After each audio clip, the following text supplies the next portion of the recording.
There's no other way to say it. Tailoring just takes time.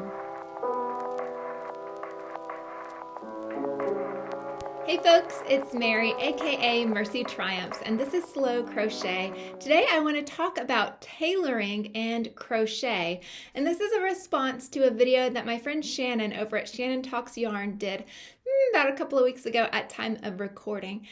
In that video, she was talking about ways that you can take your crochet to a more professional, luxurious, high-end level.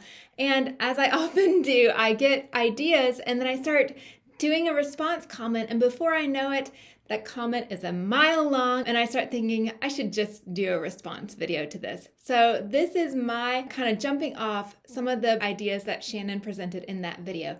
Both Shannon's channel and that video are linked in the description below. So why is tailoring equated with luxury? Well, I think even today, when you think about the garments that you're going to go have professionally altered, you're not just going to buy them off a rack, but you're going to go and have those extra little tweaks done.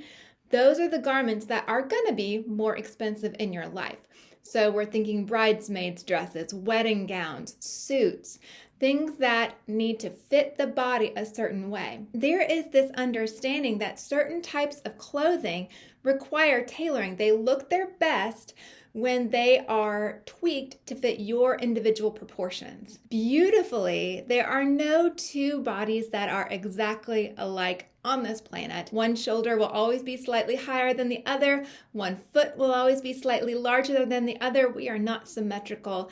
And so when we go into tailoring, to taking a garment and modifying it just a little bit so that the hem lays just right, the cuffs end just at the right place, it's all about making that garment unique to the person who is wearing it. That's why something like a dress made for Marilyn Monroe will only fit Marilyn Monroe properly and only at the time that that was made for her. So what is the difference between tailoring a ready-made garment and tailoring in crochet? All the garments that are manufactured for us are made out of ready-made fabrics. They're cut into pieces and then those pieces are assembled.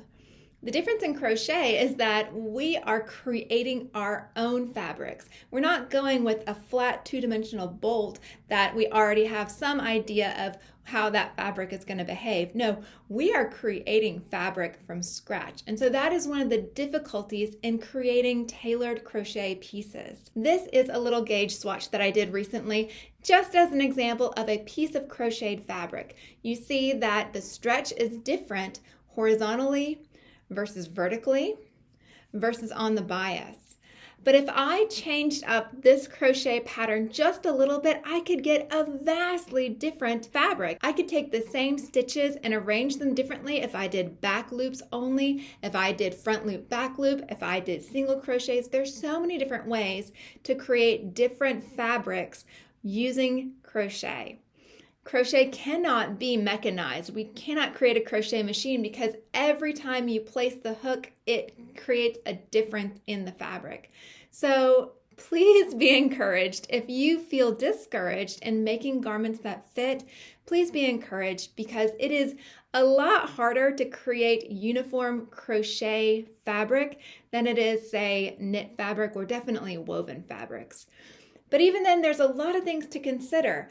You can consider the tension that you're using. You can consider the size of the hook that you're using.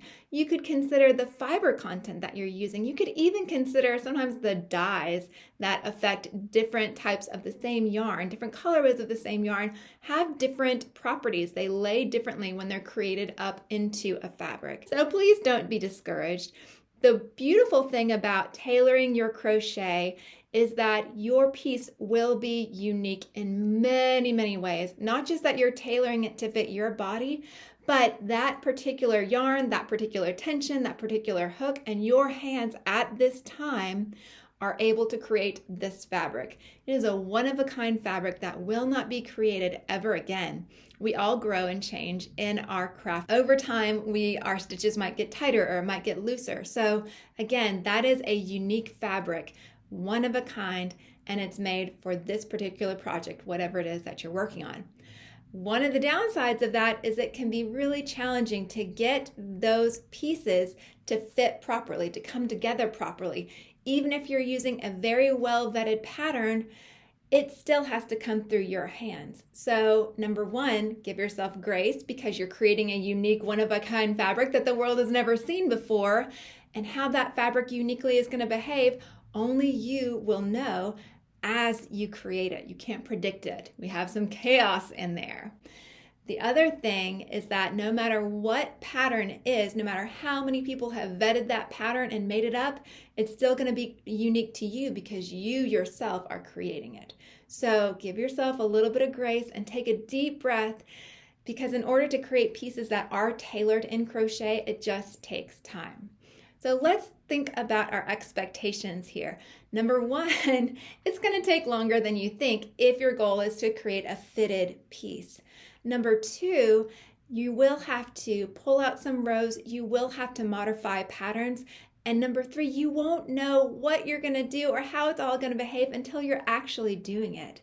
So the fact that you create anything at all in crochet kind of is a wonderful thing, because there are so many ways that it can go wrong. But let me say this too. When you're creating something in crochet, when you're making a garment, it's not going wrong.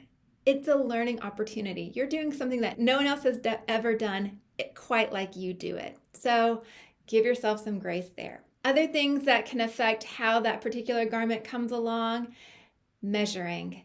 Just because a pattern says that it's going to measure a certain way doesn't mean that that's going to measure exactly the same on you. As I said before, your body, my body, all bodies are different. My body is not at all like the bodies in the pictures of the patterns that I'm working on. Even if we might have the same width or dimension or measurement at a certain place, it doesn't mean that we're going to be the same overall. We've thought about how people can have long legs or short legs. They can be long torsoed or short torsoed. Just because you have the same width around or you've measured around doesn't mean that that's going to look the same on you. And a lot of good patterns will have a lot of those ways to modify built in. So don't be afraid to try it out. And if it doesn't work out, come back and try it again. Lots of people swear by gauge swatches, and while they are very important and they can tell you some good information, in my experience, that information is limited. This little gauge swatch is not going to have the same weight as if it were 16 of them, right? The weight of the yarn itself is going to pull differently. It's going to behave differently. The very first wearable I ever made was a sweater for myself. And as I was beginning, I was confident, I was going for it. And the height was just what I wanted it to be. It was falling about to my hips. By the time I finished this sweater, it was so heavy that it weighed down to my knees. It hung off my shoulders as if it were a blanket, and I wore it as an oversized style, but it wasn't at all what I expected it to be, and I found out I didn't really enjoy wearing it. So, lesson learned, a little gauge swatch is not going to have the weight, it's not going to have the stretch, it's not going to behave the same way that the pieces you actually crochet up will. What a gauge swatch is great for is to give you a ballpark idea. It gives you somewhere to shoot for. And so that is a lot better than just shooting out in the dark. It gives you a sense of what your tension probably is or might be, but do know that you might still have to modify within there. So what are my top tips for creating crochet garments? Because it is something that I continue to do, and it's something I want to enjoy. Number one tip, know that what you see in the picture is not what's going to look like on my body. I need to adjust my expectations. Number two, I want to choose my projects carefully. Am I going for an oversized kind of voluminous look, or am I going for something more structured?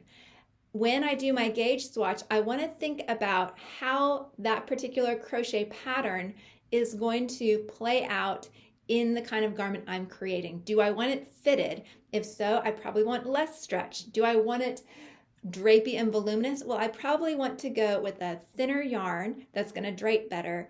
and I probably want to go with a more drapey, stretchy stitch pattern. Your measuring tape is a good friend of yours, not only to measure your own body in multiple different ways, not just where the pattern says to measure, but you might want to measure around your neck. You might want to measure your arm at different places to get your sleeves fitting right. You might want to measure from where the neckline hits to your shoulder, so you know, oh, I only want about 4 inches. I'm not comfortable with a deep plunging neckline on a sweater. Measuring tape is your friend. Take those notes and go slow, because as you do, you'll be making these little tweaks to the pieces that you're making, which again results in a better fitting garment overall. You know, a lot of times crochet doesn't end up being tailored because we use thicker yarns that create heavier fabrics, or we might do things that are oversized or very floppy and loose, and so those by nature are not going to fit in close to the body. But even if things are oversized, we can still keep in mind things like proportions. Something that I love to do is I love to find an article of clothing that I already own and I know that it fits me well, and I'll use that as kind of a basis to give me some idea of the measurements that I want in the piece that I'm crocheting. Keep in mind when you are picking out a piece of existing clothing that you're going to measure against, whether that is a woven fabric or more of a knit fabric, whether it has stretch or not, and how that fits to your body, with the idea that you're going to try to mimic that type of fabric, that same degree of stretch in the crochet that you're doing. At the end of the day, I do believe that well-fitting garments, thoughtful garments, are the ones that look the most luxurious. And it really does go back to those fancy clothes that you wear that you have altered to fit you just right. And I certainly believe that there is no reason that your crocheted pieces shouldn't fit you as well as your wedding dress or your suit.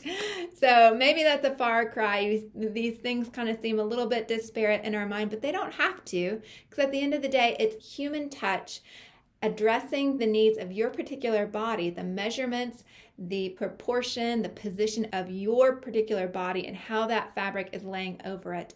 That's what makes your crochet pieces, that's what makes your clothing look expensive, put together, posh, high-end, what have you. So those are my thoughts. Let me know if you have others. Let me know if there's any corrections that I need in how I explain this. Let me know if you take the time to really go through and try to get your pieces tailored, or do you try to let your pieces be a little bit loose and that's just the look that you're going for. Would love to hear your thoughts in the comments below. And again, thank you, Shannon, for your inspiring video that allowed my brain to go on this little bunny trail and create this video for y'all to enjoy, hopefully. Thank you so much to everyone who is along with me on this YouTube adventure, all those little things that the YouTube algorithm likes, comments and likes and subscribes, all that kind of stuff. It's super encouraging. I love to see it, mostly because I know that I'm adding value to your world, and you have certainly added value back into mine. I appreciate this exchange. It's a beautiful one, so thank you for being part of my life. If I'm not your cup of tea, thank you so much for listening this long. I do appreciate you, and I do hope I will see you again soon. Bye.